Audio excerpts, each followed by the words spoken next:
এই সরকারের সবচেয়ে বড় প্রমিত যে সবাই দুর্নীতিবাজ। এমনকি আপনার যারা প্ল্যানিং করছে, আপনার অর্থনীতির পরিকল্পনা করছে, বাজেট তৈরি করছে, সব ক্ষেত্রে আপনার দুর্নীতির ব্যাপারটাই প্রধান।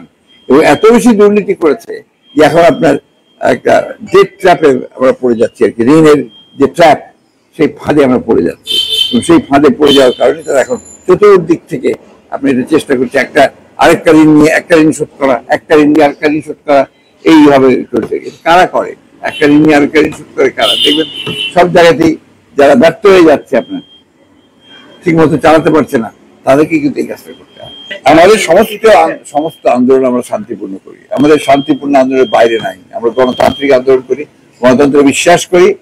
সরকার তার প্রয়োজনে সেটাকে অগণতান্ত্রিক করে ফেলে, সাবোটাজ করে, বিভিন্নভাবে আপনাদেরকে বিনষ্ট করার চেষ্টা করে। আমরা শান্তিপূর্ণ আন্দোলনে বিশ্বাস করি, এর বাইরে আমরা কখনোই যাইনি, আমরা যাবো।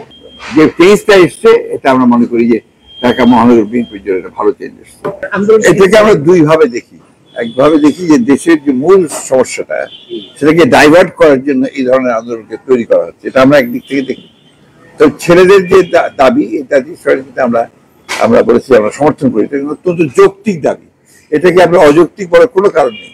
50 বছর পরেও 56% আপনি কোটা দিয়ে রাখবেন, এটা সম্পূর্ণ অযৌক্তিক। ওইখানে যেটা হচ্ছে, মেধার যে বিকাশ সেটা একদমই হচ্ছে না। অর্থাৎ মেধা দিয়ে আপনি অ্যাডমিনিস্ট্রেশন, আপনার অন্যান্য জায়গাগুলোতে আপনি নিতে পারছেন না।